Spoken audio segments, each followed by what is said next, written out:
The first time my father saw me in my marine dress blues. He didn't recognize me. That's the part people always get stuck on. A ballroom in San Antonio had just gone quiet after I finished speaking. Then, slowly, people started standing. Veterans first, then the families, then the rest of the room. Applause rolled across the floor like a wave, steady, respectful, earned.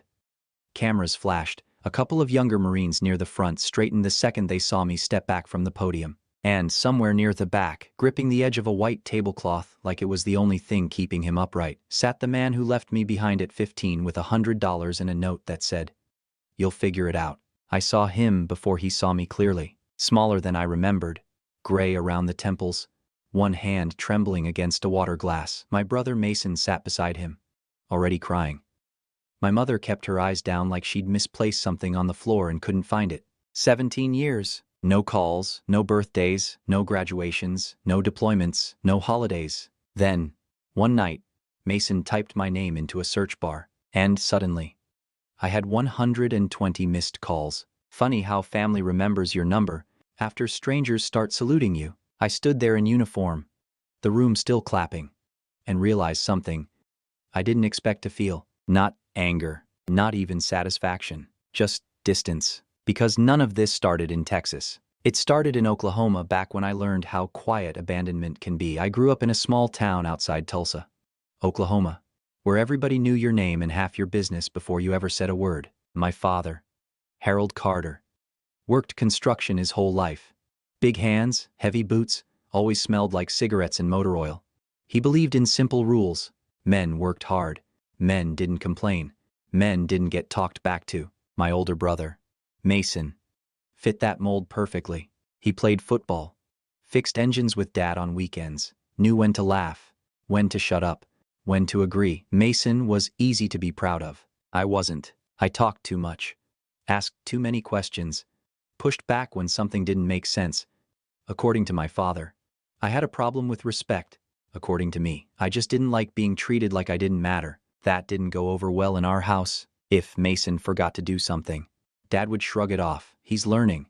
If I forgot something, it turned into a lecture about responsibility, attitude, and how the real world didn't care about excuses. I remember one night when I was 13.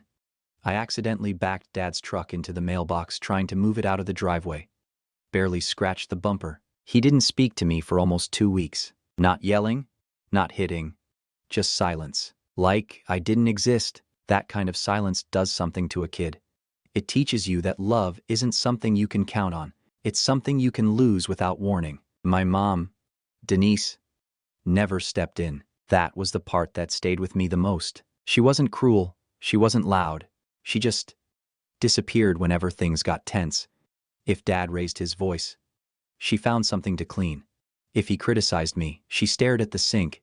If he ignored me, she acted like it was normal. I used to think she was scared of him. Now I think she was scared of being alone. By the time I turned 15, things had gotten worse. Work slowed down for my dad. Bills started stacking up. The house felt tighter, like the walls were closing in. Every conversation sounded like it was one wrong word away from turning into a fight. So, I got a job. After school, I worked at a diner off Route 51. Nothing fancy. Coffee refills, greasy plates. Regulars who stayed too long and tipped in loose change. Most nights I came home smelling like bacon grease and cheap cigarettes. Dad hated it. Slinging hash at 15, he muttered once, shaking his head. Real impressive. I'm helping pay bills, I shot back. That was a mistake. He stood up so fast his chair scraped hard against the floor. You think you're grown now? He snapped. I didn't answer. Not because I didn't have one, but because I knew anything I said would make it worse. Mom stepped between us, hands up like she was calming down a dog. Enough, she said quietly. But it wasn't enough. Nothing ever was. Later that night, Mason caught me in the hallway. You gotta stop pushing him, he said under his breath. I remember looking at him and thinking something I wouldn't fully understand until years later. Nobody ever asked Dad to stop pushing me. A few months after that, everything ended. It was a Thursday afternoon in October.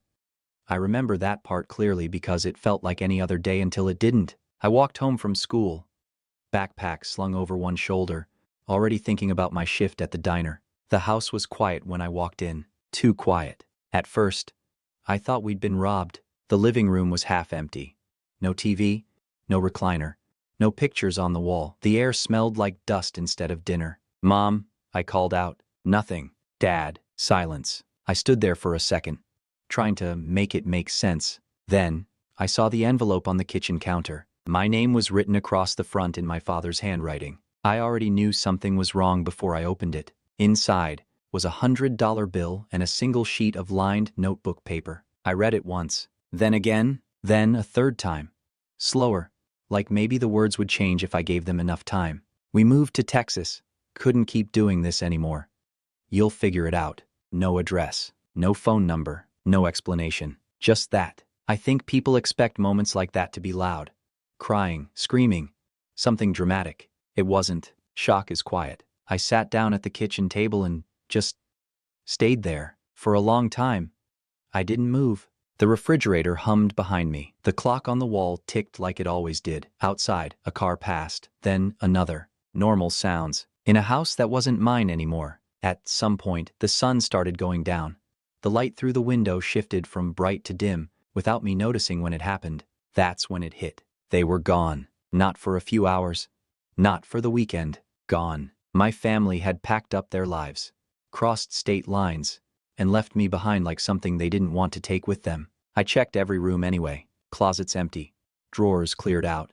Bathrooms stripped down to basics. They didn't forget anything, except me. That first night still lives somewhere in the back of my head. I locked every door twice, then checked them again. Sat on the couch with all the lights on, listening to every sound outside like it meant something. Every car that drove past made my chest tighten. I kept thinking maybe this was a mistake. Maybe they'd come back. Maybe there was something I didn't understand. They didn't come back. Around midnight, it finally broke through. Not anger. Not right away. Something worse. I started crying so hard I couldn't catch my breath. Because deep down, a part of me believed it. That I was the problem. That, if I'd been easier, quieter, better, maybe they would have stayed. That's what happens when someone blames you long enough. You start doing it for them.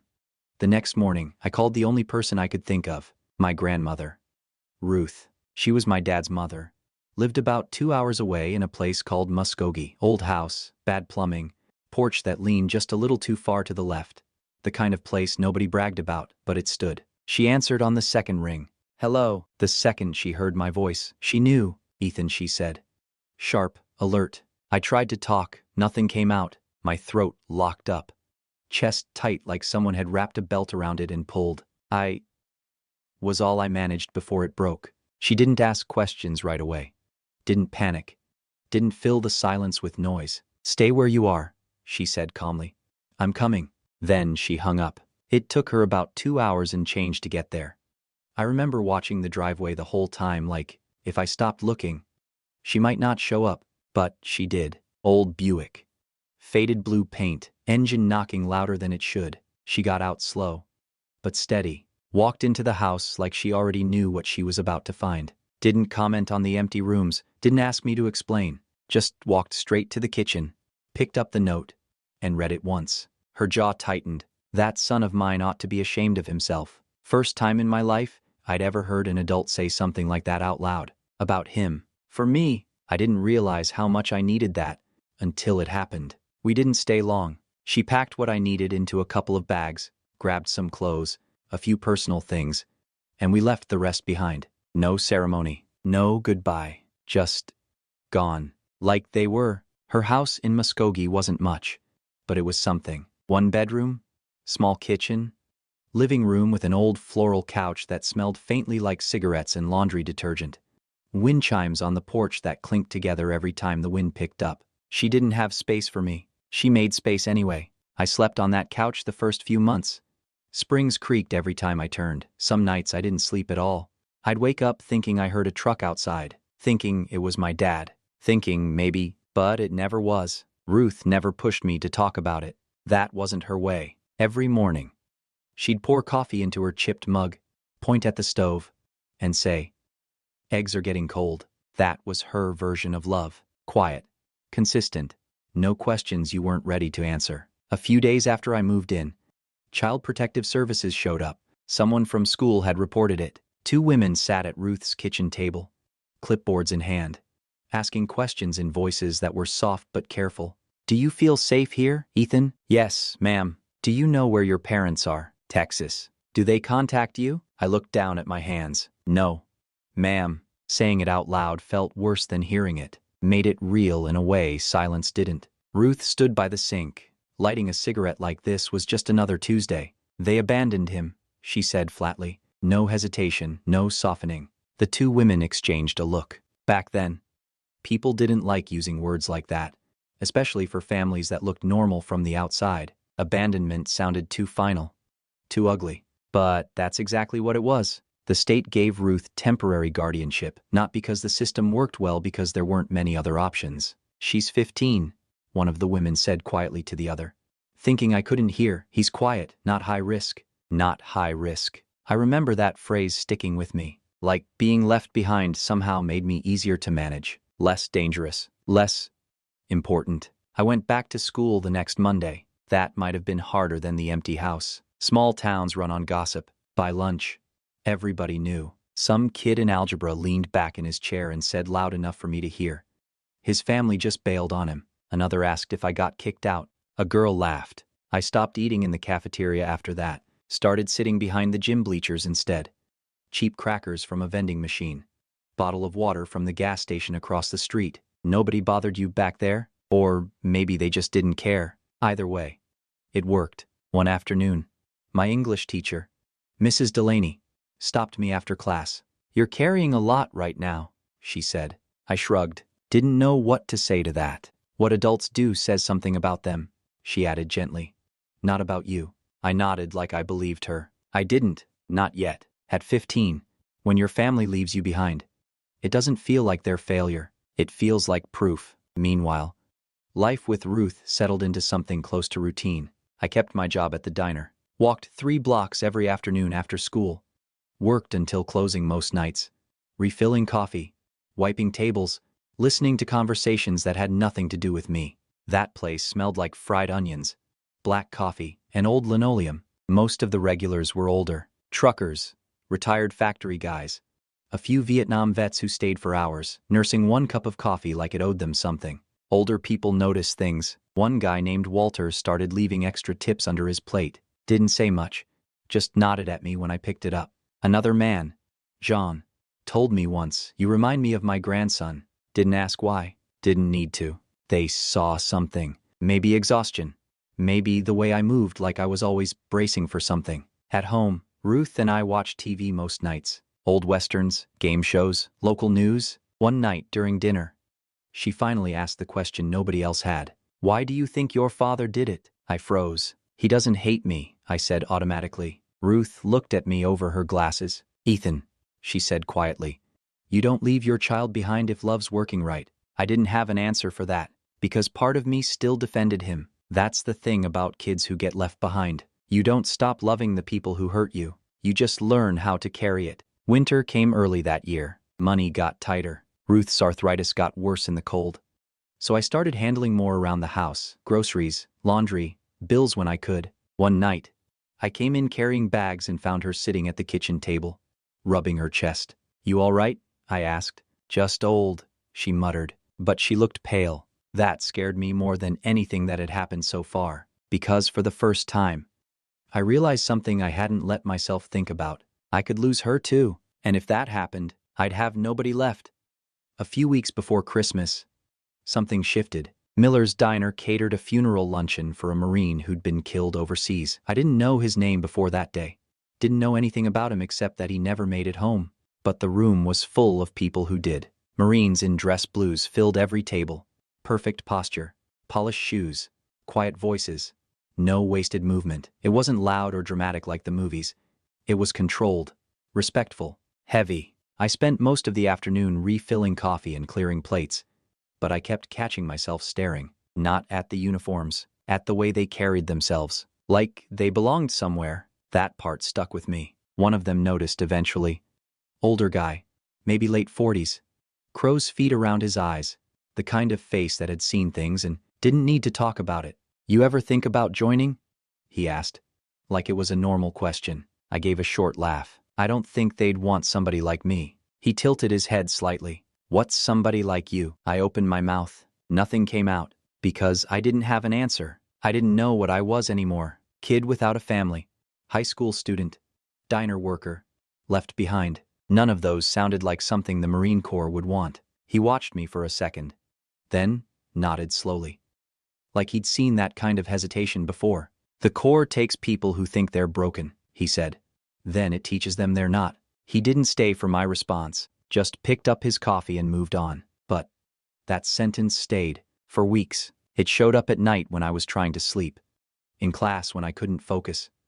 Standing over a sink full of dishes at the diner while the radio played low in the background. The Corps takes people who think they're broken. For the first time since my parents left, I started thinking about a future that didn't involve just surviving. Something structured, something earned, something that didn't depend on whether someone decided I was worth keeping. Ruth noticed the shift before I said anything. She always did. You've been quieter than usual, she said one night, watching me from across the kitchen table. That's saying something, I muttered. She smiled faintly. You thinking about leaving? I didn't answer right away, because saying it out loud made it real. Maybe, I said finally. She nodded once. Like she'd been expecting that. Good. That caught me off guard. You're not gonna try to talk me out of it. Why would I? She said simply. You need something bigger than this place. I looked around the kitchen. Peeling paint. Old cabinets. The same clock ticking on the wall. This place kept me alive, I said. And it did its job, she replied. Now it's time for you to do yours. That was how she talked. No long speeches, no emotional buildup, just truth. A few months later, everything changed again. Ruth collapsed in the hallway. I was in the kitchen when I heard it. A dull, heavy sound. I dropped what I was holding and ran. She was on the floor, one hand clutching her chest, struggling to breathe.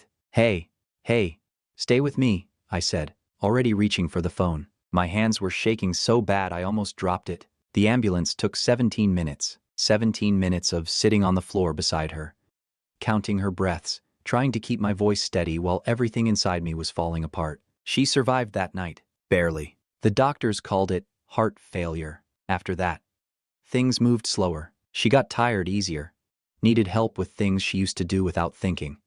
Some mornings she couldn't even button her own sweater. So, I did it. Did the groceries, the cooking, the laundry, picked up extra shifts when I could. It didn't feel like a burden. It felt like a countdown. One night, while I was sorting her medications at the kitchen table, she looked at me carefully. What are you gonna do after graduation? I shrugged. Work. Probably. She shook her head. You're too smart to stay stuck here. I can't afford college. She pointed toward the small TV in the corner of the room. A Marine Corps commercial was playing. Ever think about that? I looked at the screen. Boots hitting the ground, recruits running, faces set hard with focus. Yeah, I said quietly. I have. She nodded like that was enough. You need structure, she said. Purpose. And somewhere far enough away that the past can't follow you. I didn't argue.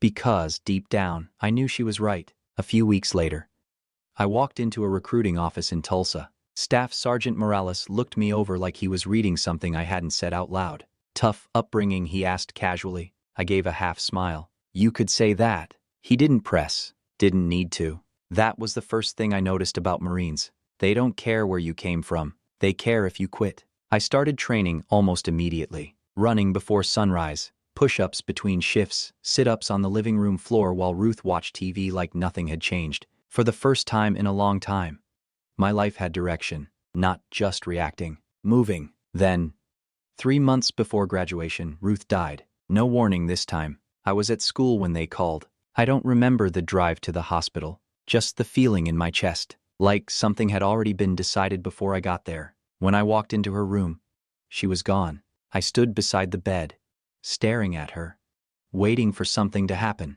for her to move, breathe, say something. Nothing did. No parents, no brother, no family walking through the door, just me. At the funeral, maybe 15 people showed up. A couple of neighbors, some old diner regulars, church friends. My parents didn't come, didn't call, didn't send flowers. Afterward, I went back to the house alone, sat at the kitchen table, staring at a stack of unpaid bills I didn't know how to handle. The silence felt different this time, heavier, permanent. That's when I noticed the envelope taped under the sugar jar. My name written in her handwriting. I pulled it down with shaking hands and opened it. Ethan, if you're reading this, I'm gone. Which means you're probably sitting there trying to carry the whole world by yourself again. Don't. Listen to me carefully. You are not unwanted. You are not difficult. And you are not what your father decided you were. Don't let bitterness turn you into them. Go build yourself a life. Love, Ruth. I broke reading that. Not like the night my parents left. This was deeper. Because she saw me. And now she was gone. 3 weeks after graduation, I signed my enlistment papers. The bus to Paris Island left before sunrise. I stood outside the recruiting office with one duffel bag and that letter folded inside my jacket pocket. I was scared, not of training, not of failure, of proving my father right, that I wasn't enough. But underneath that fear, there was something else, something small, something stubborn, hope. And for the first time since I was 15 years old, I wasn't running from my past anymore. I was running towards something that belonged to me. Marine Corps boot camp doesn't fix you. It exposes you. That was the first lesson I learned the second I stepped off that bus at Paris Island. The yellow footprints were still wet from the humidity when they lined us up, voices already screaming before our feet even hit the pavement. Move. Move. Move. No easing into it. No adjustment period. Just pressure. Constant. Immediate. Relentless. I'd been afraid before in my life. Oklahoma taught me that.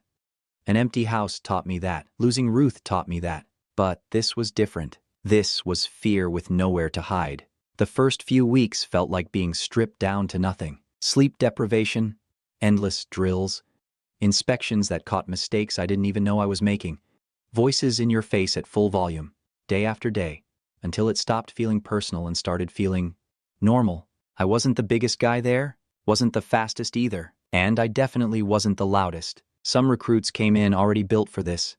Athletes, confident, used to structure, competition, discipline. I came in carrying something else, shame. That was my weakness, not fear, shame. It showed up in small ways at first, second-guessing orders, hesitating half a second too long, tightening up whenever someone got in my face, like I was waiting for something worse to follow. Boot camp has a way of finding those cracks and then widening them. One afternoon during rifle training, I froze. Simple drill.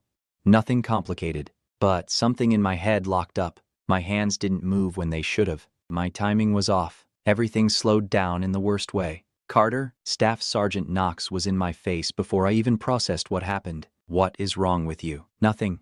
Sir. Wrong answer. Something is always wrong. Fix it. I stood there.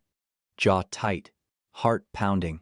Heat building behind my eyes. I hated him in that moment. Hated the way he looked at me like I was a problem to solve. But later, I understood. The Marines don't just train your body. They drag your weaknesses into the open where you can't ignore them anymore. Mine had been hiding for years. Every time my father went quiet. Every time my mother looked away. Every time I told myself I deserved it. Boot camp didn't create that. It just took away all the distractions. So, I had to face it. And slowly, it started to change. Not all at once. Not in some big breakthrough moment. Piece by piece. I got stronger physically first. Running didn't hurt the same after a while. Push-ups stopped feeling like punishment and started feeling like control. My body caught up. Then, my mind followed. I stopped hesitating, stopped asking myself if I belonged. Because, in that environment, belonging wasn't something you questioned. It was something you proved. Every day. Something else happened too. People started depending on me. That surprised me more than anything. During one long march, a guy in my unit twisted his ankle and started falling behind. Without thinking, I shifted some of his weight onto my pack. Didn't ask. Didn't announce it. Just did it. Another recruit started having panic attacks at night after lights out. Quiet ones. The kind nobody talks about. I'd sit up and talk to him in a low voice until his breathing slowed down. Jokes, stories, anything to keep him grounded. For most of my life, I thought pain only made people harder. But sometimes, it makes you aware. You learn how to read it in other people. Because you've been carrying your own for so long. Toward the end of training, Staff Sergeant Knox stopped me after an obstacle course. "You've got leadership instincts," he said. Like it wasn't a compliment. I actually looked over my shoulder, thought he was talking to someone else. Me. He didn't smile. "If you don't waste it." That stuck with me. because nobody had ever used that word for me before. Leadership. Not problem, not difficult, not too much. Leadership.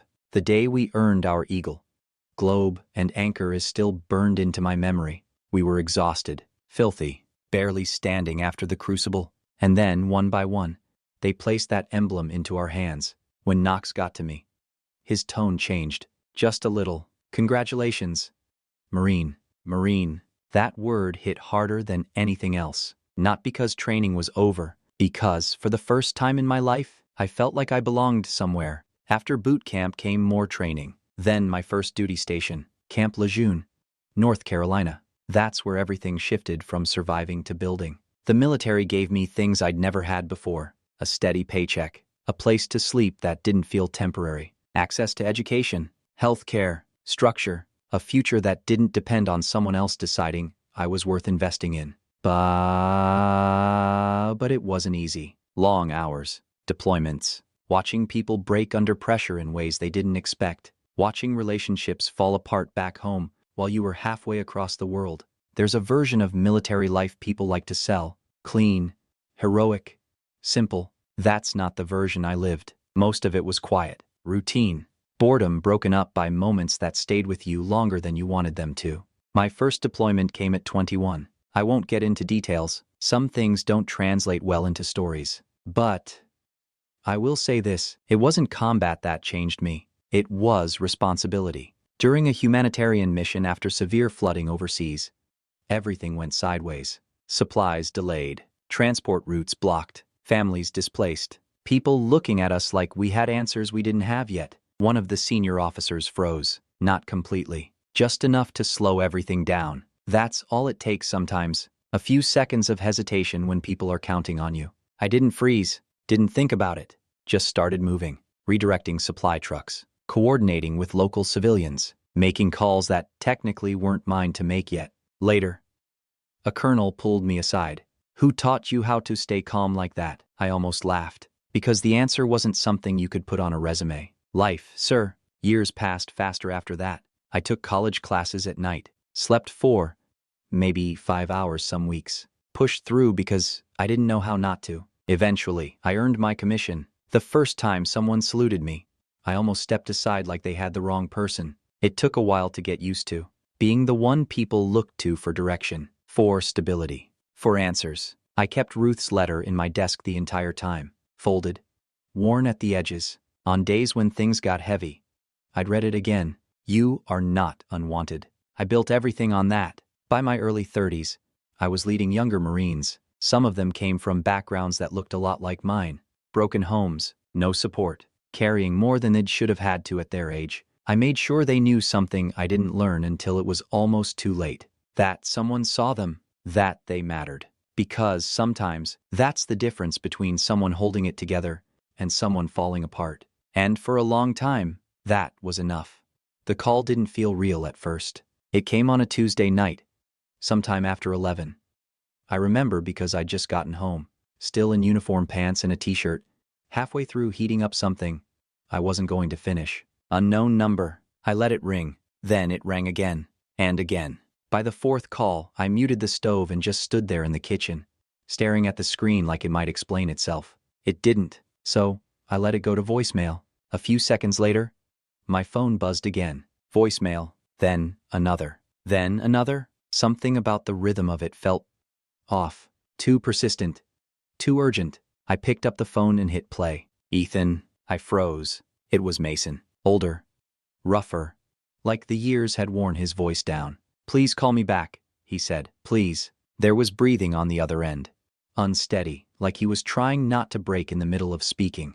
Then it cut off. I stood there in my kitchen, hand tightening around the phone without realizing it. 17 years. No calls, no messages, no anything. And now, please call me back. The next voicemail started automatically. This one was my mother, crying. Not words at first, just crying. Then, something like my name, barely formed through it. I didn't finish listening. I deleted both messages, turned the phone face down on the counter, and walked away. The next morning, I woke up to vibration, nonstop, calls, texts, emails, Even a couple of Facebook messages from names I hadn't seen in almost 2 decades. I checked the call log. 120 missed calls. I actually laughed, not because it was funny, because it made perfect sense. 17 years of silence. Then one interview airs, and suddenly, family. I got ready for work like nothing had happened, pressed my uniform. Shaved. Checked the mirror twice. Routine. Control. That's how I handled things I couldn't process yet. But all day, my phone kept buzzing in my desk drawer. Every few minutes, like something was trying to break through. By lunchtime, there were 3 more voicemails from my mother. I listened to one. Ethan. Please. We didn't know how to find you. I stopped it there. That line. That was the one that got under my skin. Because it wasn't just wrong. It was a lie. The Marines had tracked me down every time I moved for 17 years. Addresses, phone numbers, assignments. If the government could find me, my family could have. They just never needed to. Not until now. That thought sat heavy in my chest for the rest of the day. That night, I finally listened to my father's message. It was shorter than the others. Quieter. We should talk, he said. Pause. Family belongs together. No apology. No explanation. Just that. I stared at the phone for a long time after it ended. Then I laughed again. Same dry, hollow sound. Because the man who left his 15-year-old son in an empty house suddenly wanted to talk about family. I didn't call back. Not that night. Not the next one either. For the next few days, I ignored it. All of it. On the surface, nothing changed. I went to work, led briefings, reviewed reports, gave orders, took calls that actually mattered. But underneath, everything shifted. Old memories started coming back. Not just the events, the feelings, the way the house sounded when it was empty, the way my chest tightened when I realized no one was coming back, the way I stopped expecting anything from anyone. I'd buried all of that, or thought I had. Now it was back, uninvited. One night, I woke up at 2 a.m. and couldn't go back to sleep. Rain was hitting the windows, soft at first, then heavier. I got up, walked into the kitchen, and just stood there. Didn't turn on the lights, didn't check my phone, just stood there. Because part of me knew if I picked it up, everything would change. After a week, I broke. Mason called again. Sunday morning, I was cleaning the apartment. Simple, controlled task. The kind that keeps your hands busy so your head doesn't wander. The phone rang. I stared at it, let it go to voicemail. Then it rang again. Same number. Something in me shifted. Not forgiveness, not curiosity, something else. Maybe I was just tired of hearing it ring. I picked up.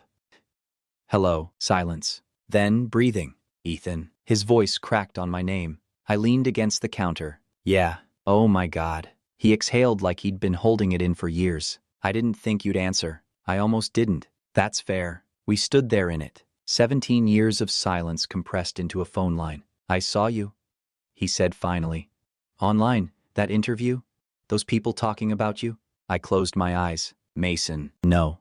He cut in quickly. Let me say this first. His voice shook. We were horrible to you. That hit harder than I expected. Not because it fixed anything. Because it was the first honest sentence anyone in my family had said since I was 15. I slid down into a chair without realizing it. You left me, I said quietly. I know. I was a kid. I know. You never called. I know. No excuses. No justifications. Just that. And somehow, that made it worse. You should have done something, I said, my voice tightening despite myself. You were my brother. I know, he said again, softer this time. I should have. Silence. Then, something in me cracked open. Not clean, not controlled. I started talking about the house, about that night, about Ruth, about working at the diner, about burying her alone. I didn't plan it. It just came out. Years of it. And on the other end, Mason didn't interrupt, didn't defend, didn't try to fix it. He just listened. At one point, I heard him start crying. Not loud, not dramatic. The kind of quiet, ugly crying grown men don't let people see. She died, he said at one point, voice breaking. Grandma. Yeah. We didn't know. I sat up straighter. What? Dad told us she stopped talking to the family. I felt something sharp twist in my chest. Even after all these years, he was still rewriting things. Why now? I asked after a long pause. What do you mean? You didn't call for 17 years, I said. Why now? Mason didn't answer right away. That hesitation said everything. "Dad's sick," he admitted finally. Of course he was. That's how it goes. People ignore the bridges they burn until they realize they might die standing alone. What kind of sick? Heart problems, diabetes, his kidneys. They're not doing well. I rubbed my forehead slowly. And now he wants a son again. That's not fair. I let out a short, bitter laugh. Fair, I said. Mason. I was 15. He didn't respond. Because there wasn't a response that worked. After a while, he said, "Mom wants to see you." I looked out the window. Rain had stopped. Everything outside was still. Part of me wanted to hang up. Part of me wanted to pretend this never happened. But there was something else there too. Something I didn't want to admit. I wanted to see them. Not for revenge. For something else. Closure. To know if they actually felt it. Guilt. Or just regret. Those aren't the same thing. "One weekend," I said finally. "You'll come." "One weekend," I repeated. That's it. After we hung up, I sat there for a long time, phone still in my hand, nothing else moving. 17 years of anger had shifted into something more dangerous. Hope. The ballroom looked different the second time I walked into it, not because anything had changed, because I had. The Veterans Charity Banquet was being held in one of those old San Antonio hotels, the kind with high ceilings, gold trim, chandeliers that reflected light in every direction. About 300 people filled the room. Veterans, families, local officials, volunteers, normal people, good people, people who had no idea what that room meant to me now. I almost didn't come, even after agreeing months earlier through official channels. Part of me wanted to walk away, avoid it, stay in my hotel room and pretend none of this was happening. But I showed up, because that's what I do. That afternoon, I stood in the hotel bathroom staring at myself in the mirror while I adjusted my dress blues. Dark navy jacket, rows of ribbons, polished brass, every detail exactly where it should be. My hands weren't steady, not because of the speech. I'd spoken in front of people before. This was different. I wasn't afraid of the room. I was afraid of him. Afraid that the second my father looked at me, I'd feel 15 again. A knock on the door pulled me out of it. "Ethan." My mother's voice. Soft, careful. "They're ready downstairs." I didn't answer right away. Just looked at my reflection one more time. Then I opened the door. She froze. Not dramatically. Just stopped. Like her brain needed a second to catch up with what she was seeing. "You..." Her voice caught. "You look..." She didn't finish. "Didn't need to?" I nodded once. "Thank you." Her eyes filled, but she wiped them quickly. "You always wanted someone to be proud of you," she said quietly. I should have said it more. That hit harder than anything she'd said the night before. I looked away, because I didn't trust myself to respond without breaking something. A few minutes later, we walked into the ballroom together. The shift was immediate. A couple of Marines near the entrance straightened the second they saw me. "Evening." "Sir." "Evening." Simple exchange. Automatic. But I felt my father notice it. Felt it without even looking at him. Strangers showing me respect he'd never given me. That kind of contrast doesn't stay hidden. We took our seats at a table near the middle of the room. Dinner started. Conversations moved around us. And then, it began. People came up, one after another. A retired Navy nurse thanked me for the work I'd done with homeless veterans. An older man with a Korean War cap shook my hand and told me his grandson joined the Marines because of stories like mine. A young lieutenant asked if she could take a picture with me later because, in her words, "We need more leaders like you." Every time it happened, I felt it. My father shrinking beside me. Not physically, but something inside him. I caught him once, staring at the ribbons on my chest like he was trying to understand how they got there. He didn't ask. He didn't speak. He just looked. Then came the speech. My name was announced. Applause followed. Polite at first, then stronger. I stood up, adjusted my jacket once more out of habit, and walked toward the podium. Every step felt controlled, measured, like muscle memory. But inside, everything was loud. I reached the microphone and looked out across the room. 300 faces, and 3 that mattered more than the rest. My mother already crying, Mason rigid, hands clasped together like he was holding himself in place. My father staring directly at me. I let the room settle, waited for the noise to fade. Then I spoke. "Good evening." My voice came out steady, calm, like it always did. "I want to talk about something we don't say out loud enough," I continued. "What happens after service?" I talked about veterans coming home, about transition, about men and women who spent years with purpose and structure, only to find themselves lost in a world that didn't know what to do with them. I talked about homelessness, about pride, about how hard it is to ask for help when you've been trained to carry everything yourself. The room listened, quiet, focused. Then I shifted, just a little. When people hear the word resilience, I said, they think it means strength. I paused. It doesn't. Silence. Resilience means you got hurt, I said, badly. And you didn't turn into something worse because of it. I saw my father's eyes drop, just slightly. Some people grow up with support, I continued. They're given a foundation, a safety net. I let that sit for a second. Others learn survival early. My mother covered her mouth. You figure things out, I said quietly. Because you have to. The words weren't loud. They didn't need to be. Here's the part people get wrong, I added. No child becomes stronger because they were abandoned. You could feel that land, not like a crash, like a weight. What changes a life, I said, is when someone finally looks at you and says you still matter. For a second, my voice almost broke. I thought of Ruth, that kitchen, those mornings. But I held it. Because this wasn't about falling apart. It was about finishing. That's why service matters, I said. Not just military service, community, outreach. Showing up for people who think they've been forgotten. I looked out across the room. Veterans, families, strangers, and reminding them they haven't. The room stood before I finished. Applause hit like a wave, loud, sustained. Some veterans saluted, others just stood there clapping. Eyes locked on me. I stepped back from the podium, not overwhelmed, just present. 17 years ago, I sat in an empty house thinking nobody would ever value me again. Now, 300 people were on their feet. After the ceremony, the room filled with movement again. Conversations, photos, questions. I answered what I could. Then, I saw him, standing alone near the back wall, holding a coffee cup with both hands, like he didn't know where to put them. I walked over, didn't rush, didn't hesitate, just walked. We stood there for a few seconds, no one else around us, no noise close enough to matter. Then he spoke. I was wrong about you. His voice was rough, like it cost him something to say it. I didn't respond right away. Waited. He swallowed. I thought pushing you would make you tougher, he said. Thought that's what a man needed. Another pause. Truth is, he added quietly, I pushed you away. There it was, not clean, not perfect, but real. I needed a father, I said. My voice stayed steady, but my chest tightened anyway. I know, you made me feel like I didn't matter. His face shifted. I know. For the first time in my life, he didn't argue, didn't defend, didn't rewrite it. He just stood there and took it.